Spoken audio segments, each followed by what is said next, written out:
Já estamos em direto? Sim. Você diz com uma simplicidade. Ok, tudo bem. Então, produção, veja lá, já temos algumas pessoas aí em direto?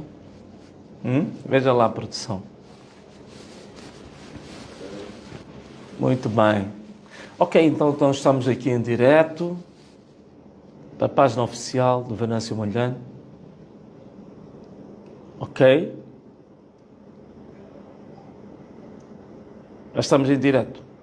O som está bom aí, a imagem, som está boa. Ok, também não estamos a fazer isto aqui um pouco de improviso. Estamos assim um pouco de improviso, ok?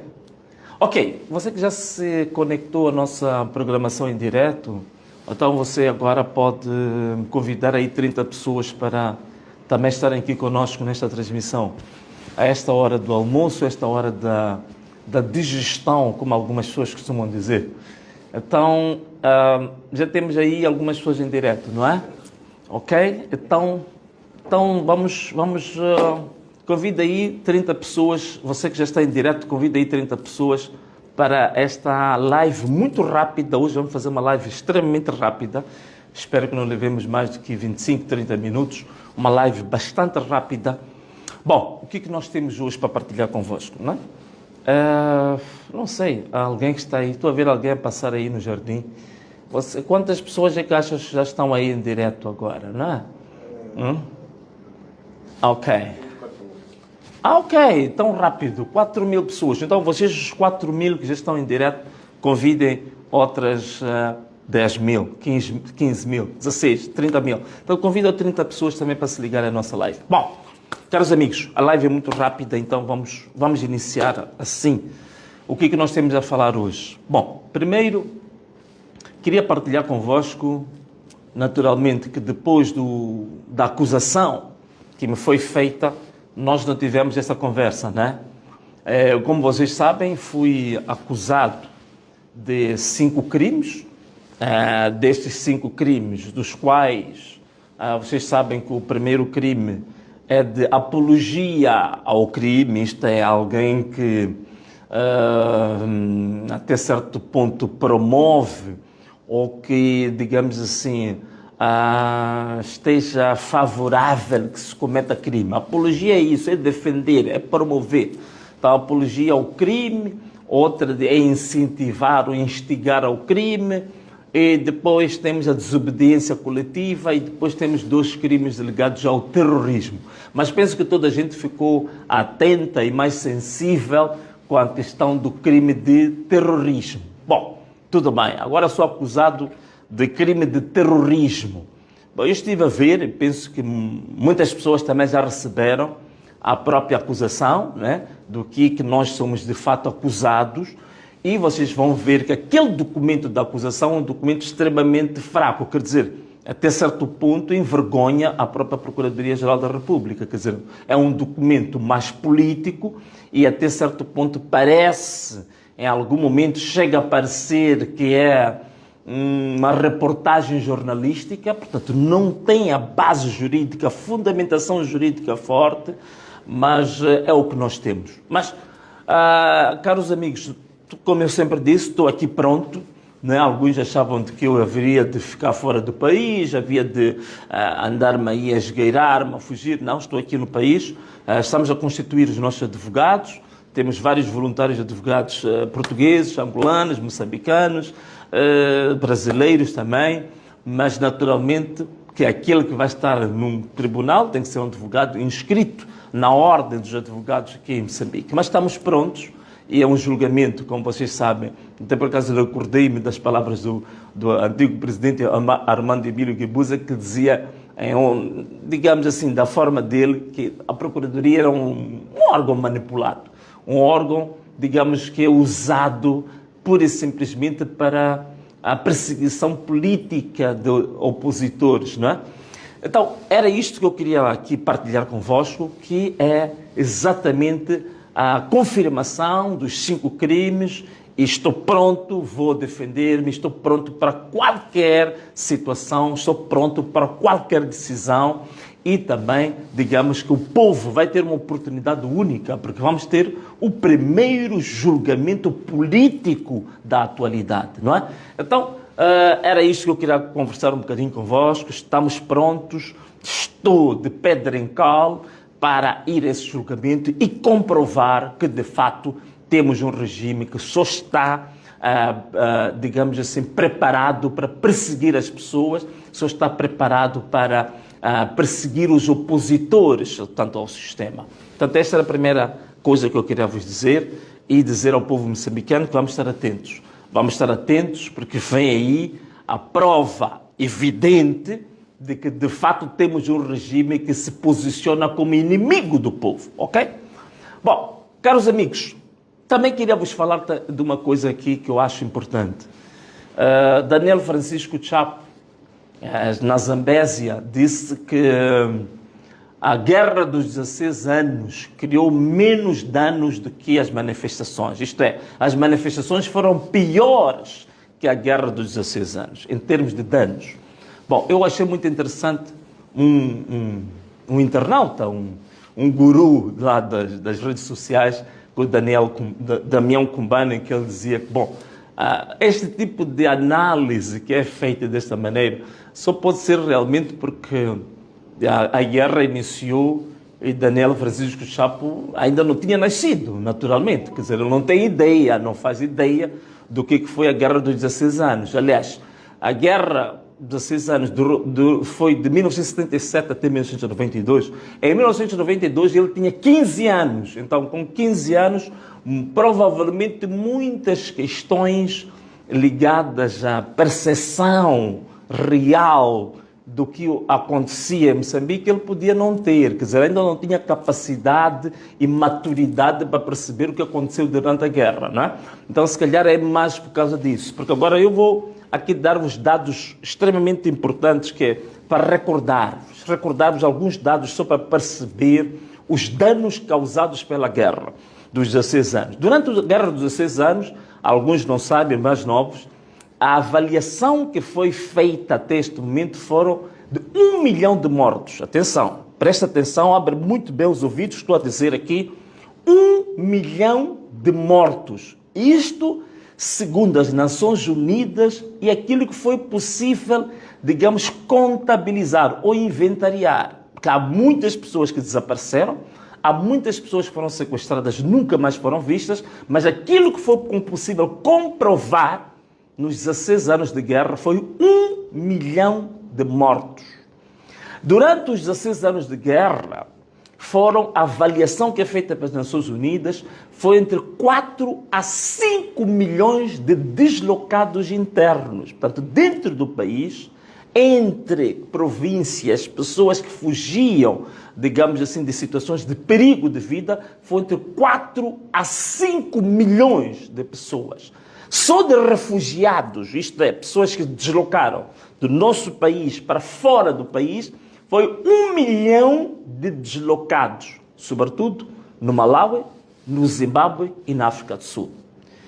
Só de minas terrestres as minas terrestres levaram 20 anos a serem desativadas em todo o território nacional. Vocês imaginam o que é isto? Só em 2015 é que as Nações Unidas decretou que Moçambique estava de fato livre de minas. Portanto, foram 20 anos com minas terrestres. O PIB, isto é, a produção nacional, tinha caído, a educação tinha caído.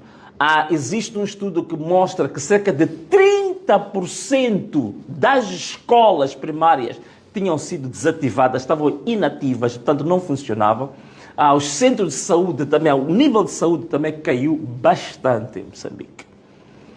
Agora, caros amigos, eu quero fazer também aqui uma ponte com uma outra coisa que Daniel Francisco Chapo disse também na África do Sul, na Cimeira dos Partidos Libertadores, que ele dizia que existem forças imperialistas e neocolonialistas, e também introduzia isto também a questão da extrema-direita, que quer acabar com os partidos libertadores. Quer dizer, um discurso que foge da responsabilidade dos problemas reais que os nossos países têm e quer se refugiar no fácil discurso de que existe uma conspiração internacional, de que o Ocidente é que quer voltar a neocolonizar Moçambique, de que há um poder imperialista que quer ocupar o território moçambicano. Quer dizer, até a palavra imperialista hoje praticamente já não é usada, não é? Isso era usada mais na Guerra Fria. Hoje há outros termos mais adequados à situação real da modernidade. Tanto também está a usar linguagem totalmente desadequada. Tanto uma pessoa que não percebe exatamente da análise sociológica dos fenómenos atuais. Portanto, não tem percepção real sobre a análise da geopolítica e das questões pertinentes. Tanto mais que até o presidente Joaquim Chissano, né, que também é o presidente que tivemos, né, eu já falei aqui várias vezes sobre as questões do presidente Chissano, ele próprio chegou a dizer que os partidos libertadores tinham se separado, tinham se afastado do povo. Que me parece muito bem essa percepção. É uma pena que ele próprio diz isto neste ambiente, mas na prática ele próprio, em Moçambique, nada faz para que esse fosso entre os políticos e o povo seja reduzido. Tanto mais que ele andou na campanha da própria Frelimo, ele teve uma oportunidade de ser um moderador no conflito que nós tivemos. Joaquim Chissano não se posicionou como moderador, com a posição que ele tem, com os cargos que já ocupou. Ele deveria ter aparecido como a reserva moral nos conflitos e nos problemas que houve em Moçambique, mas ele foi excessivamente partidário. Portanto, o que ele foi dizer na África do Sul não é a prática dele. A prática dele é de uma pessoa partidária, a prática dele é que é uma pessoa do fundamentalismo partidário e a prática dele é que ele está na origem também desta Frelimo ter se desviado do povo, ter se tornado inimiga do povo. Então, ainda o presidente Chissano teve essa tirada um pouco razoável. Eu lembro-me também que o próprio presidente da África do Sul, Cyril Ramaphosa, chegou a dizer também que é preciso fazer meia-culpa. Quer dizer, até os velhotes, digamos assim, Cyril Ramaphosa, Joaquim Chissano, Thabo Mbeki, reconhecem que o problema deve ser analisado numa autorreflexão pelos partidos libertadores e não atirar a culpa para o Ocidente, para o imperialismo, para o neocolonialismo. Quer dizer, a culpa não é do outro. É preciso saber, dentro dos vossos próprios países, como é que estão a gerir a coisa pública, como é que estão a gerir as necessidades da população. Estão a responder aquilo que são os maiores anseios do povo ou não? Estão a respeitar os direitos humanos? Estão a respeitar a oposição? Problema que nós temos, crime organizado que acabou assaltando esses partidos libertadores, esse é que é um problema sério. Como é que não se vão afastar do povo quando nós temos aqui em Moçambique esta indústria que está a crescer dos raptos e dos sequestros, que já levou centenas de famílias de empresários a desaparecerem de Moçambique? Muitas delas hoje estão na África do Sul, algumas delas estão em Portugal, outras no Luxemburgo, muitas delas no Dubai. Então, como é que esses partidos libertadores vão aqui falar de imperialismo? Os raptos e sequestros são feitos pelos imperialistas. Os crimes estão a acontecer agora, a polícia balear-se umas às outras. Isso é problema do imperialismo. Roubo de votos que é feito nos últimos 30 anos, isso é feito pelo imperialismo. Portanto, é um discurso totalmente absurdo, medíocre, extremamente triste e que até envergonha a juventude, como muita gente diz que ela é jovem, mas que juventude é esta, com ideias muito mais retrógradas até do que os próprios velhos. Joaquim Chissano e o Cyril Ramaphosa até o suplantaram em termos de ideias mais jovens, ideias mais frescas, não é?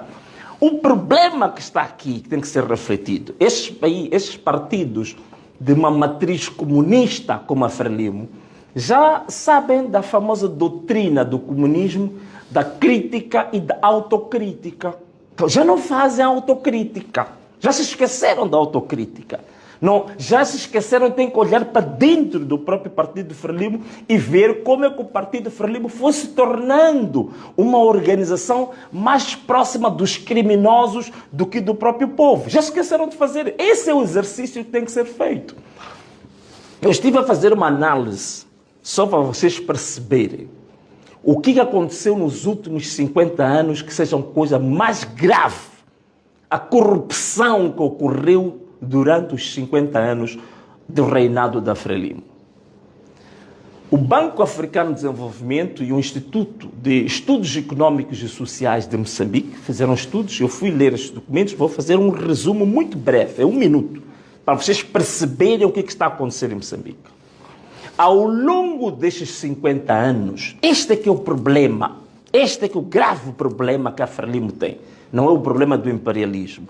Ao longo de 50 anos, a dívida pública de Moçambique, que chegou a estar de nível de 40% do PIB, a partir do momento das dívidas ocultas, passou para acima de 100% do PIB. Este é que é o problema, tem que analisar isto. O grave problema que as dívidas ocultas causaram a Moçambique.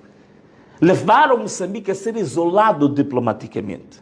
Levaram Moçambique a ser cancelado o apoio ao orçamento. Toda a gente está recordado disto. Levou Moçambique a ter os índices de pobreza mais altos. Hoje, a incidência da pobreza em Moçambique está a 68%. Significa que mais de 23 milhões de moçambicanos estão em situação de pobreza extrema em Moçambique, miseráveis, por causa da má gestão da Frelimo. Grandes escândalos da corrupção, de desvio de fundos, feitos pela própria Frelimo. Eu já falei das dívidas ocultas. Acho que as pessoas estão bem recordadas do escândalo dos aeroportos de Moçambique. Estão bem recordados dos escândalos da Covid-19. Os dinheiros que eram para o povo da Covid-19 foram roubados. Os escândalos do Fundo de Desenvolvimento Agrário, vocês sabem disso. O escândalo das bolsas de estudo que eram entregues a algumas pessoas ligadas ao próprio Partido Frelimo. Os contratos, contratos que são distribuídos de uma forma direta e corrupta, o tráfico de influências. Já falei aqui dos crimes, dos raptos, os sequestros, os desvios de fundos. Portanto, isto tudo aqui, meus amigos, é que é a imagem real e o espelho do que a Frelimo se tornou, e é por isso que acabou o povo se afastando dessa própria Frelimo. Não tem nada a ver com o imperialismo. Se a gente falar do imperialismo e falarmos do neocolonialismo, até vamos perceber quem que trouxe o tal imperialismo. Foi a própria Frelimo. Na década 80, quem que realmente teve o primeiro acordo com as instituições de Bretton Woods e que nós aderimos ao FMI e ao Banco Mundial? Quem fez isso? Foi a Frelimo.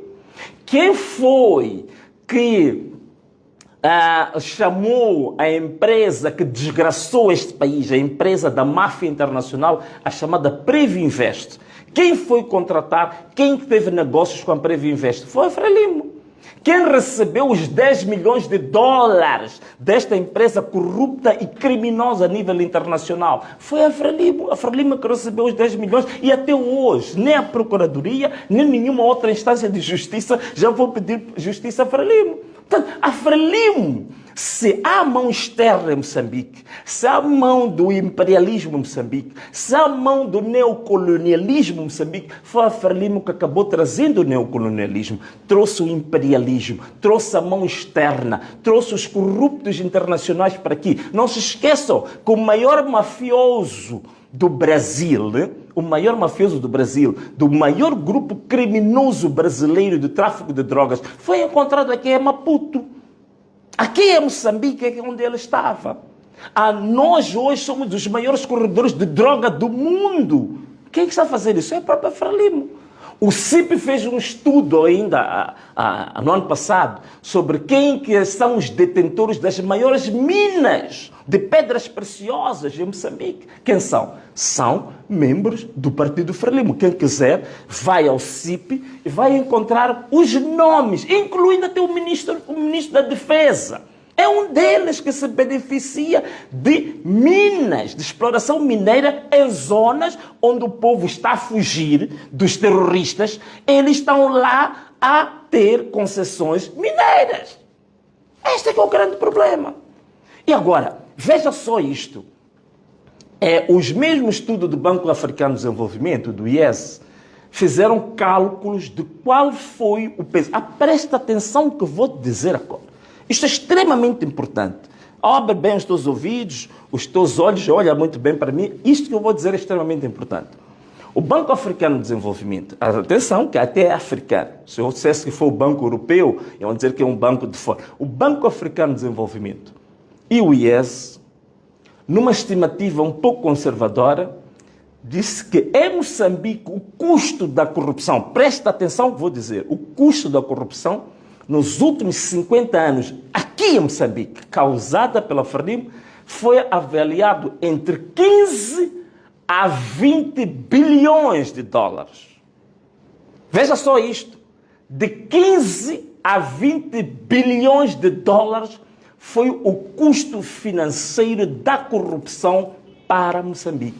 Significa, há 15 a 20 bilhões de dólares que devia ter sido aplicado para desenvolver as estradas, para desenvolver portos, barragens, diques, para desenvolver, digamos assim, a comercialização agrícola, para desenvolver um sistema de saúde, para desenvolver a nossa educação, para dar melhor qualidade de vida à população, mas entraram nos bolsos de certas pessoas. Quem são essas pessoas? São pessoas ligadas ao Partido Libertador, Partido Frelimo. Volto a repetir os números do Banco Africano de Desenvolvimento. 15 a 20 bilhões de dólares foi o custo da corrupção em Moçambique. Com 15 a 20 bilhões de dólares, nós haveríamos de converter Moçambique, e eu vos garanto, numa grandíssima nação. Numa grande nação, que nos desse esses 15 a 20 bilhões de dólares, o que Moçambique não seria? Seria uma grande nação. Que tipo de qualidade de vida íamos dar aos moçambicanos? Incrível. Portanto, boa parte da miséria, do atraso, da situação dramática em que os moçambicanos estão, é exatamente por causa deste Partido Libertador, que hoje reclama do imperialismo, que fez com que esta nação entrasse no fundo do poço, entrasse no precipício. Volto a repetir o número calculado, 15 a 20 bilhões de dólares foi o preço, foi o custo da corrupção no nosso país, o custo financeiro. Então, já falei da Guerra dos 16 anos, dos números, estou a falar dos números da corrupção. Portanto, está mais do que claro aqui os verdadeiros custos que foram causados neste país e que não têm nada a ver com estes discursos de se acomodar atrás do imperialismo e do neocolonialismo. Portanto, fica aqui muito claro que os 16 anos de guerra foram muito mais dramáticos, muito mais destruidores do que propriamente o que aconteceu no período das manifestações, não é? Portanto, quem não quer ver isto, quem não sabe, significa não está preparado, não tem compreensão mínima de fenómenos históricos, fenómenos sociológicos e fenómenos económicos. Portanto, não está capacitado para fazer uma interpretação histórica adequada do país que diz que quer governar, porque até agora não parece estar a governar. Parece que a única agenda da sua governação é só falar do Venâncio para todo lugar onde passa. Governação que é boa, ainda não vi nada. Bom, caros amigos, queria partilhar também uma coisa convosco. É que eu estou a receber muitas chamadas, muitas mensagens. Ontem, antes de ontem, recebi muitas mensagens no nosso canal, no nosso e-mail de denúncias. As pessoas reclamarem porque em Moçambique ainda não temos um operador aéreo privado. O espaço aéreo doméstico, sobretudo os voos comerciais domésticos, ainda estão dependentes, estão exclusivamente com a LAM, e que, como vocês sabem, a LAM está totalmente falida, escangalhada, estropiada, miserável, digamos, pelos grandes esquemas de corrupção. E eu já fiz um programa aqui que eu falei da história da LAM, da história da aeronáutica civil em Moçambique, e que eu dei muitos dados sobre as razões da decadência da LAM. A LAM que na década de 70 e 80 já teve pilotos que foram para grandes companhias internacionais, das melhores, era considerada uma das maiores referências da aeronáutica civil aqui em África, mas infelizmente a gestão, mais uma vez, da Frelimo levou a LAM à decadência. Então as pessoas querem saber o que está a acontecer, porque ainda vi há pouco tempo o canal de Moçambique na mídia anunciava que já existia um operador que ia começar a fazer voos aqui em Moçambique, que é para reduzir esse sofrimento enorme que nós temos agora em Moçambique. O grande problema que se coloca aqui, só para eu fazer-vos um enquadramento, para vocês perceberem a gravidade do assunto. Em 2009, a LAM fez um empréstimo ao BCI, que era para comprar 4 aeronaves. Para além das 4 aeronaves, este empréstimo também era para fazer formação de pilotos, era também para, digamos assim, a formação de técnicos de manutenção, era para a aquisição de peças sobressalentes e outras coisas. E também fez o mesmo empréstimo ao Moçambique. Portanto, o empréstimo do BCI do Moçambique dá 100 milhões de dólares. Até hoje, esses empréstimos estão nas contas da LAM. Há pouco tempo, houve um relatório de auditoria da LAM, feita pela Deloitte, se não estou em erro, que mostra que hoje a LAM, só com os bancos nacionais, tem 100 milhões de dólares de dívida.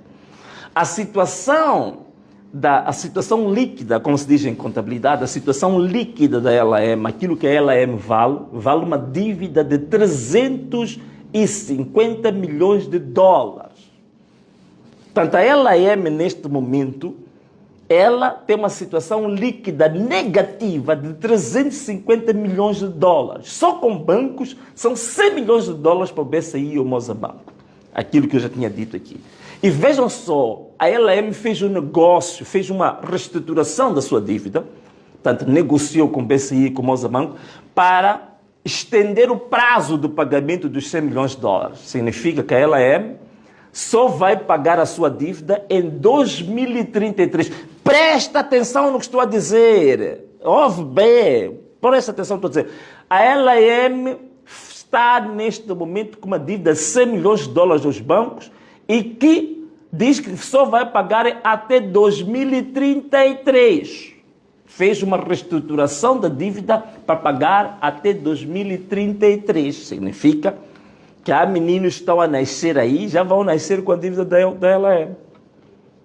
Só de fornecedores, os maiores fornecedores que a LAM tem, que é Aeroportos de Moçambique e a Petromoc, são 110 milhões de dólares. Portanto, esta empresa está totalmente afundada. Está com dívidas muito acima da ponta dos cabelos. Está totalmente mergulhada em dívidas. E ainda como se não bastasse, uma gestão calamitosa, caótica, só de clientes. Portanto, há muitos clientes que até hoje têm dívidas enormes com a LAM. E um desses clientes é o Comitê Central do Partido Frelimo.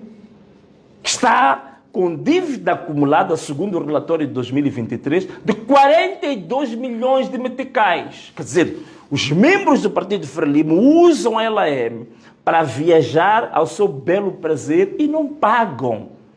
E esta é uma das razões da falência desta própria empresa. Então, o que nós temos? Justifica-se até agora não termos um operador privado aqui?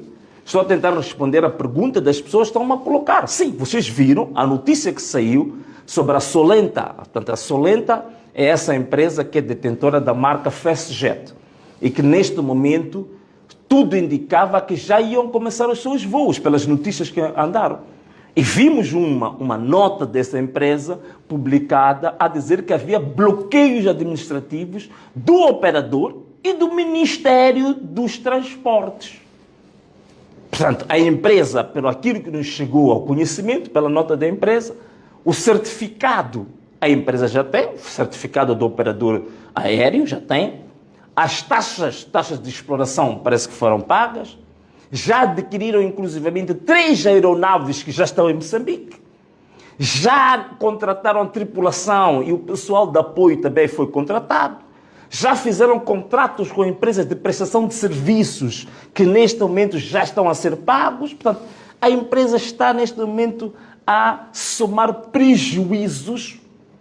Já tem 3 aeronaves que não podem operar. A LAM está com 300 milhões de dólares de dívida e não tem nenhum avião. E está-se a proteger esta LAM. Por quê? Porque também quer se proteger os devedores da própria LAM, os que destruíram a própria LAM. Então, esta que é a situação que nós temos, meus amigos. Então, é a altura esta de viabilizar, abrir-se o espaço.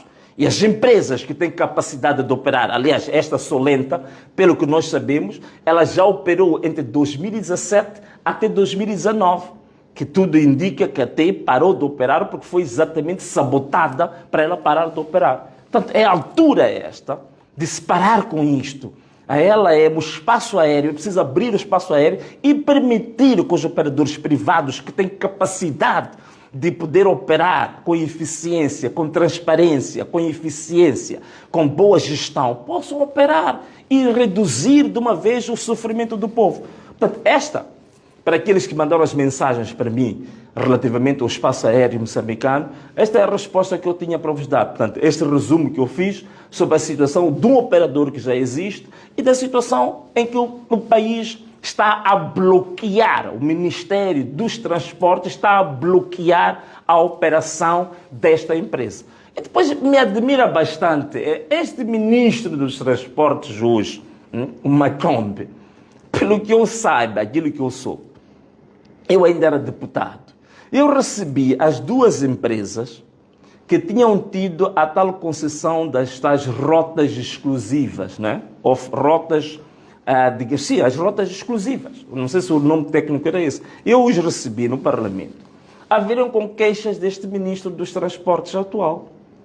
Portanto, uma pessoa que não conseguiu gerir apenas um município, andou lá metido em muitas jogadas, muitas tramóias, muitas cambalhotas, só no município de Maputo. Como é que vai gerir transportes a nível do país inteiro?